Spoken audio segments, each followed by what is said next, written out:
আসসালামু আলাইকুম। আজ থেকে দেড় সপ্তাহ আগে থেকে একটা ব্র্যান্ডিং বিভিন্ন মাধ্যম থেকে করা হচ্ছিল, তা হচ্ছে বাংলাদেশ যেহেতু ছোট ক্রিকেটিং নেশন, বাংলাদেশ যদি ইন্ডিয়াতে টি-20 ওয়ার্ল্ড কাপ খেলতে না যায় সেক্ষেত্রে ভারত প্রভাব খাটিয়ে বাংলাদেশকে বিশ্বকাপ থেকে বাদ দিয়ে দেবে কিনা এরকম বিভিন্ন ভয়ভ্রান্তি দেখানো হচ্ছিল। এই সময়টা অনফিল্ডের পর্দায় আমরা কী কী ভিডিও করেছিলাম সেটা যদি আপনাদেরকে একটু দেখাই, তাহলে গত 11ই জানুয়ারি আমরা যে ভিডিওটা করেছিলাম সেটার থাম্বনেলটা যেটা দেখছেন যে বাংলাদেশকে ছাড়া বিশ্বকাপ আয়োজন করতে পারবে না আইসিসি, এই জায়গাটা একটা অর্গানাইজেশনের প্রোটোকল কী থাকে এবং ব্যাপারটা যে এত সহজ না সেই ব্যাপারটা আমরা আপনাদের সামনে উপস্থাপন করেছিলাম। 12 জানুয়ারি আমরা একটা কন্টেন্ট করেছিলাম যেখানে লেখা ছিল আইসিসি নিরাপত্তা টিম বলছে ভারতে গিয়ে খেলাটা নিরাপদ না, যেটা ক্রীড়া উপদেষ্টা জানিয়েছিলেন। সেটার একটা ফলো আপ, আইসিসির চিঠি সম্বলিত একটা ফলো আপ আমরা করেছিলাম, যেটা 13ই জানুয়ারি যে ভারতে খেলার ঝুঁকি আইসিসি ডিসেম্বর মাসেই জানতো, সেই জায়গাটা নিয়ে আমরা আপনাদের সঙ্গে কথা বলেছিলাম এবং এটা বোঝানোর চেষ্টা করেছিলাম যে ব্যাপারটা এত সহজ না যে আপনি চাইলেই কোনো ক্রিকেটিং নেশনকে একটা বড় টুর্নামেন্ট বা আইসিসি টুর্নামেন্ট থেকে বাদ করে দিতে পারেন। এই জিনিসটা একেবারে সহজ কোনো বিষয় না।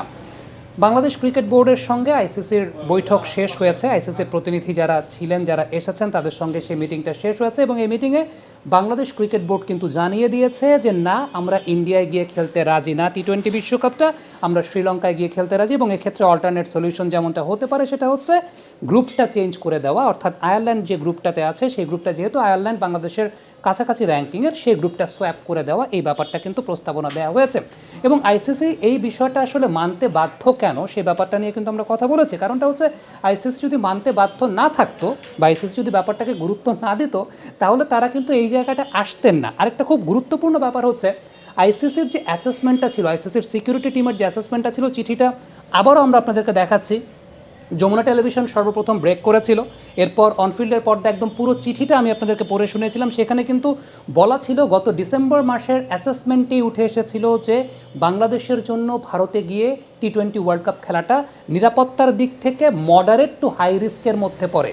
বিশেষ করে বাংলাদেশের দর্শক যারা আছেন সে দর্শকরা যদি বাংলাদেশের জার্সি পরে ইন্ডিয়াতে ঘোরাঘুরি করেন সেটা রিস্ক ফ্যাক্টরের জায়গা থেকে মডারেট টু হাই রিস্ক ফ্যাক্টরের মধ্যে চলে যায় এবং পুরো চিঠিটা কিন্তু আমরা অনফিল্ডের পর্দা আপনাদেরকে পড়ে শুনেছিলাম যে আইসিসির নিরাপত্তা ম্যানেজার যে চিঠিটা বাংলাদেশের নিরাপত্তা কনসালটেন্টকে পাঠিয়েছিলেন কাজী শামীম ফরহাদকে, সেই চিঠিটা দেখতে পেয়েছেন। সো আলটিমেটলি কিন্তু এই চিঠিটা আইসিসির অ্যাসেসমেন্টের এই চিঠিটা আলোচনার মধ্যে একটা গুরুত্বপূর্ণ ফ্যাক্টর ছিল যে এই কারণে আমরা চাই না ইন্ডিয়াতে গিয়ে খেলতে। দ্বিতীয়ত একটা ব্যাপার, প্রত্যেকটা দেশের অভ্যন্তরীণ গোয়েন্দা সংস্থা থাকে, বাংলাদেশের অভ্যন্তরীণ গোয়েন্দা সংস্থা এই মুহূর্তে পারমিট করছে না বাংলাদেশকে ইন্ডিয়াতে গিয়ে টি-20 ওয়ার্ল্ড কাপ খেলার জন্য। সো বাবা, এত এনার্জি কই পাও? এই পাওয়ার চুমুকে অ্যাকশন। কোনো দেশের হোম মিনিস্ট্রি, কোনো দেশের গোয়েন্দা সংস্থা যদি এটাকে পারমিট না করে, ICC has no right, they have no right to tell that you must play on that particular country যেখানে আপনার থ্রেট আছে বা রিস্ক আছে।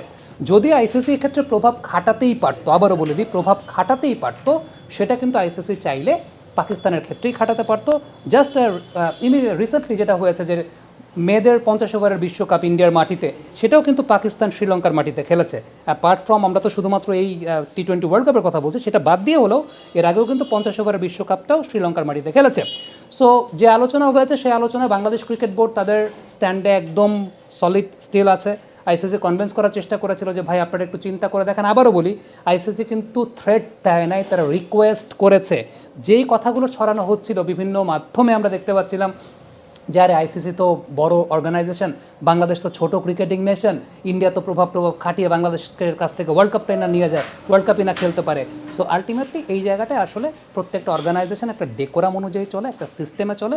কোনো কিছুর একটা ইকোসিস্টেমে যদি ভায়োলেট করা হয় এন্টায়ার জিনিসটা ফল করে। সো আলটিমেটলি যেহেতু জিনিসটা একটা প্রসিডিউরে চলে, তারা কিন্তু বাংলাদেশে এসেছে এবং আমরা জানিয়ে দিয়েছি we are not going to play inside India.